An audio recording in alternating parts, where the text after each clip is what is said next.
निशान अलाट होना बड़ा ज़रूरी है। एक पॉलिटिकल पार्टी के साथ कॉमन सिंबल न होना उस पॉलिटिकल पार्टी के डिसोल्यूशन के मुतरादिफ है।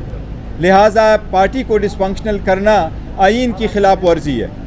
इस पीटीआई को क्या कोई प्लान बी मौजूद है, और अगर इलेक्शन कमीशन कोई उसके मुकाबले में दूसरा आपको देता है निशान तो उसे एक्सेप्ट करेंगे? देखिए, प्लान बी तो ज़रूर पार्टी रखती रहती है, लेकिन हमारी पहली कोशिश यही है कि हमारा बल्ला मिल जाए, और अगर बल्ले पे जो भी कोई है, हमने रिक्वेस्ट की हुई है कॉमन सिंबल हमें मिल जाए। पॉलिटिकल पार्टी जब कैंडिडेट स्प्लिट करती है तो उस पॉलिटिकल पार्टी के साथ एक सिंबल होना चाहिए जिस पे वो इलेक्शन में जा सके। तो हम भी एक ही इलेक्शन सिंबल मांग रहे हैं कि पॉलिटिकल पार्टी को आप विदाउट सिंबल ना छोड़ें। ये सारे पाकिस्तानी अवाम की बुनियादी हकूक़ का मसला है, ये वोटरों का मसला है। लोग कंफ्यूज नहीं होने चाहिए, डिसइनफ्रेंचाइज नहीं होने चाहिए।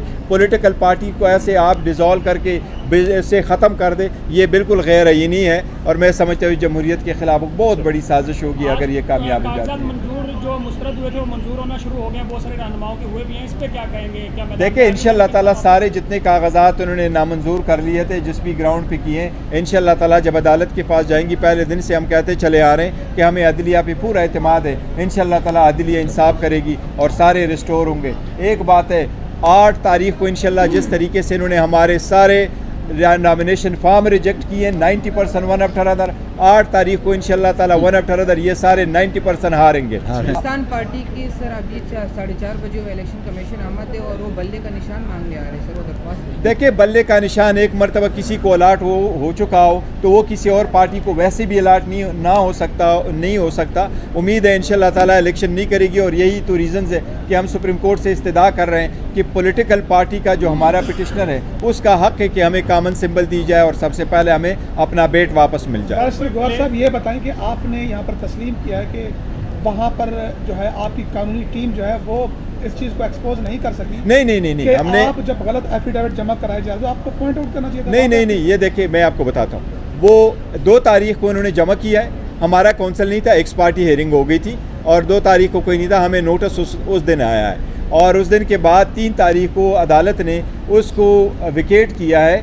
3 तारीख का इशू ये है कि 3 तारीख को हमारे यहाँ भी केसेस थे, खान साहब के साथ भी मिलना था, और अदालत से यही इस्तदा की गई थी पेशावर में भी कि मेहरबानी कर ले, एक ही दिन ने बीच में, आज का दिन था।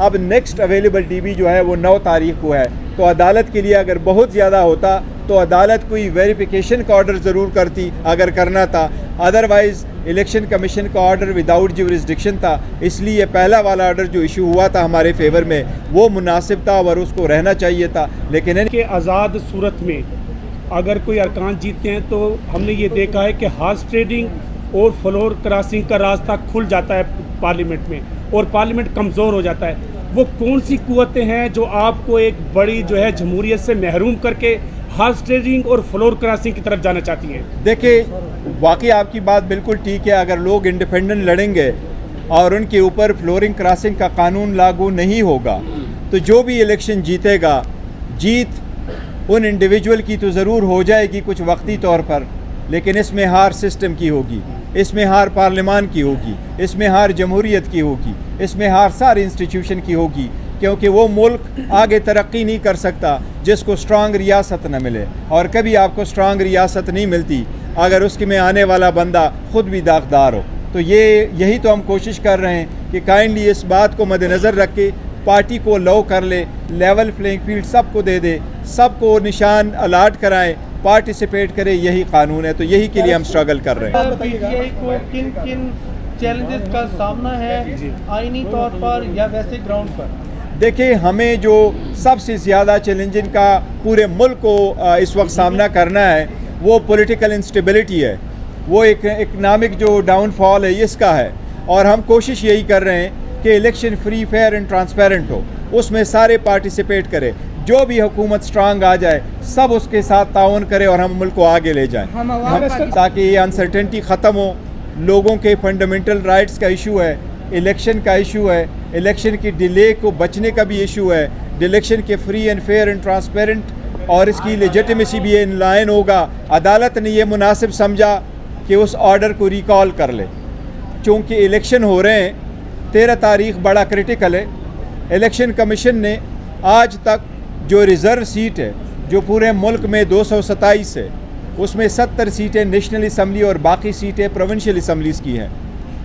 उसमें हमारी वमेन और नॉन मुस्लिम जो रिज़र्व सीट के लिए अप्लाई कर चुके हैं, उनकी नॉमिनेशन की स्क्रूटनी अभी तक इलेक्शन कमीशन ने नहीं की, बल्कि इलेक्शन कमीशन ने उसकी वजह से स्केजुअल में चेंज करके रखा कि आखिरी दिन 13 तारीख़ तक है।